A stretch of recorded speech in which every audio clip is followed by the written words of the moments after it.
United ऑपोजिशनान तुमच्या against काम केले तरी फायनली तुम्ही निवडून आयले.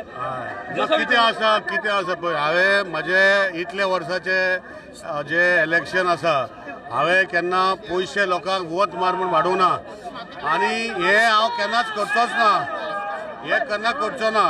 आनी ज्यो गोश्टी हे टायमार जाल्यो की जे डेमोग्राफीक आसा कॉन्स्टिट्युन्सीचे ऑलमोस्ट 6,500 मायग्रंट वोटर आसा आनी स्ट्रॅटेजी करून मायग्रंट वोटरांक जे पयशे दिले आनी कितें दिले, पूण हांवें डिजिस्टेड, हांवें करप्शन करूं ना, हांवें कांयच करूं ना. आनी म्हाका दिसता जे लोकांनी म्हाका निवडून येयला, जे मतांनी निवडून येयला, हांव कुचड्या लोकांक थर्ड टायम, कित्याक खुबशे गोश्टी थंय चलताल्यो की थर्ड टायम कोण दिनासले अशें म्हणटाले.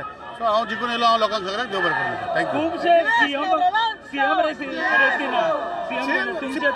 आमचे भारतीय जनता पार्टी डिसायड करता, रेस बेस खंयची ना. रेस जिखले इलेक्शन गव्हर्मेंट आमी फॉर्म करतले. हांव केन्नाच्यान सांगता आमकां गव्हर्मेंट फॉर्म जातले आमचे भारतीय जनता पार्टीचे आनी तितू भितर आमी सगळे वांगडा लोकां खातीर काम करतले. थँक्यू.